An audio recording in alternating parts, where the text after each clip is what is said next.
So after the movie's all said and done, what did Elmer Leonard think of your adaptation of Rum Punch? What do you think of the movie? Yeah. You know, I don't know. I've never talked to him since I made the movie. Actually, to tell you the truth, I watched your film, all right, to find out, make sure he liked it. No, I just talked to him about the script, and he came and visited the set, but I actually never really saw him after that. You know, so it was like, actually, I was like, what am I talking about? He was at the press junket, but he never. You know, I didn't like, oh, what did you think about the movie? All right, I took it that he kind of liked it, but actually, it was more like I've watched the interviews on there, like, oh, I guess he liked it because he seems to be saying nice things about it. How do you think that this movie helped get him back into the world of acting again? Well, I think what it did for Robert Forster in like a really great way was it just reminded people that he was there. You know, he hadn't retired; he was still working and everything, and like and people in the low budget monster movie, Uncle Sam, Maniac Cop 5, all right, a world, they knew who he was and were using him. Fred Williamson was using him, all right, he wasn't on, he wasn't, not only was he not on the A list, he wasn't on the B list, he wasn't even on the C list, all right, people just, forgot about him, all right, now they haven't forgot about him, now they know he's out there, and he's been working in big movies, and he's like, he did this movie, this David Mamet movie, Houseboat, and he actually started in this movie called Diamond Man. That's just really terrific. He was wonderful in it. But like he's like doing in big films. He was in the Psycho remake. He was in the Simon Oakland part in that. He was in the Rear Window remake, the Wendell Corey part in that. And he's like starring. He's like the leading man in all these like independent films and stuff. And it's just great. It's just really, really, really cool for him. It's like now he's working. He's doing fantastic. It was actually kind of cool. After he'd seen the movie, I talked to Steven Spielberg, and he goes, "Man, that Robert Forster was fantastic, man. You brought him back in a really wonderful way. It was like, what a surprise. It was so terrific."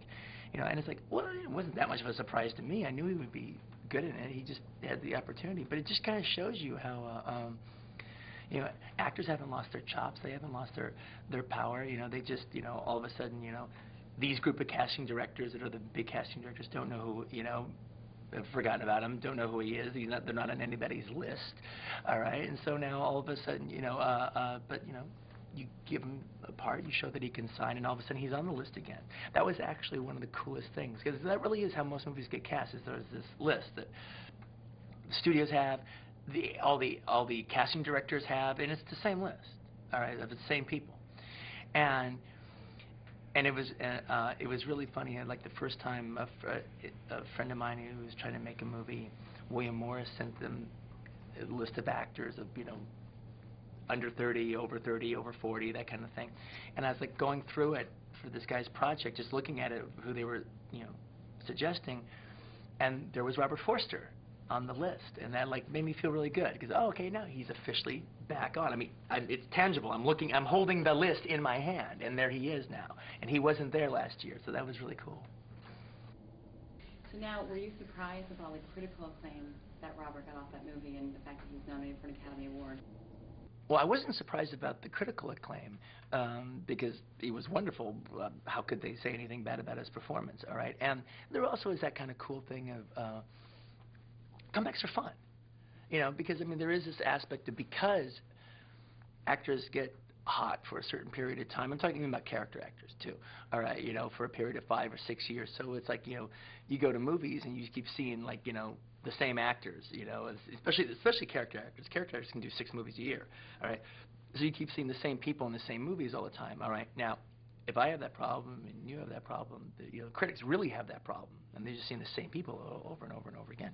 And so to see somebody, and critics might have, like a touch more sense about film history or something like that, so they might have remembered who Robert Forster is. Oh yeah, Medium Cool, all right, or oh yeah, Banyan. So it's like, or Stalking Moon or whatever, and so it's like, it's kind of fun. They're going to say, oh, wow, and this is fresh, and this is, I haven't seen that guy play this role. It's not Gene Hackman playing it for the, 9th time this year, and so it's, it's cool.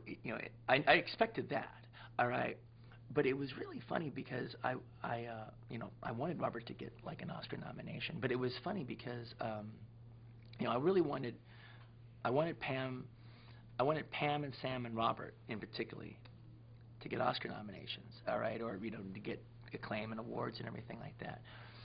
And so Pam and Sam both got nominated for a Golden Globe, all right.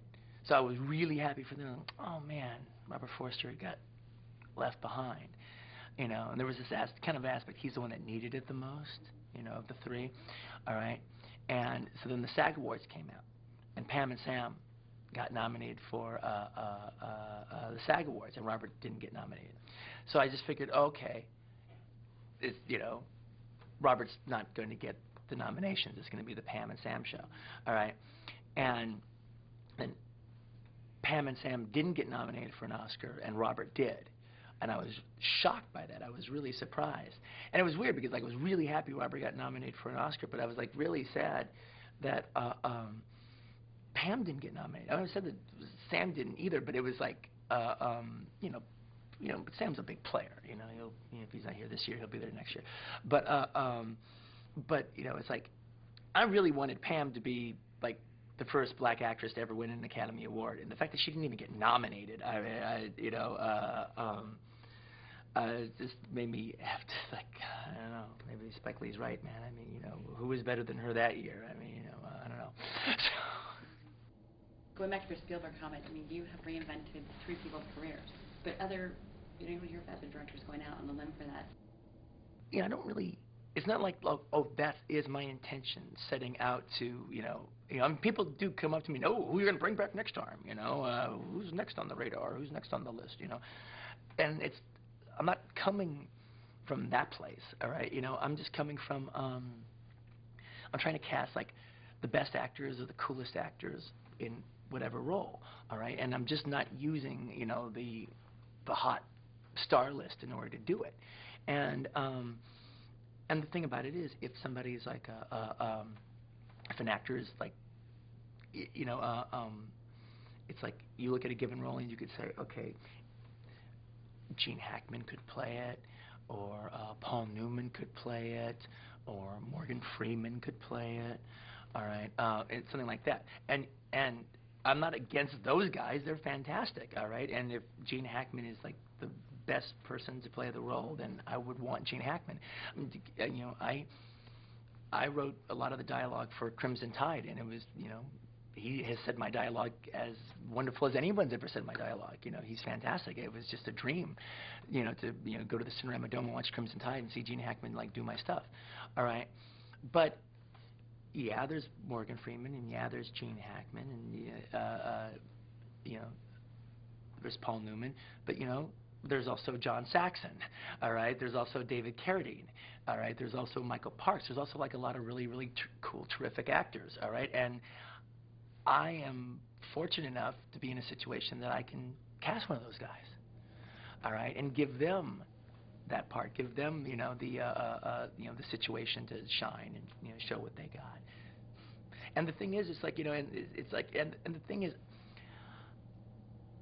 I'm not coming from I'm trying to get people in that are going to bring people in on the Friday that it opens, but for the genre fans, for the film fans, for the film buffs, the Ain't It Cool News group and everything. David Carradine is as exciting as Gene Hackman in something, or Paul Newman, or anybody.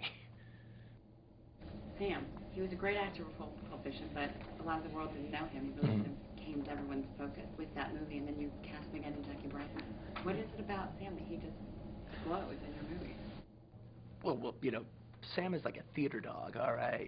I mean, Sam is Sam is a actor, all right. I mean, I always work with actors. I mean, he's a real actor. I mean, it was he came out of the womb an actor, all right, and went to school to study for acting, and then boom, immediately hit theater, all right, and was understudies and summer stock and repertory theater and everything. I mean, he is a working actor.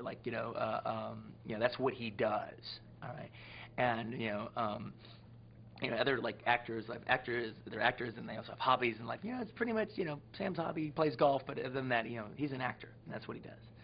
And actually he always jokes about, he likes you going and doing a movie, he goes, I like being on the first day. You know, I like to do the first day of the movie. I like to kick ass first day off the bat. You know, and Sam shows up and he knows his lines. You know, he's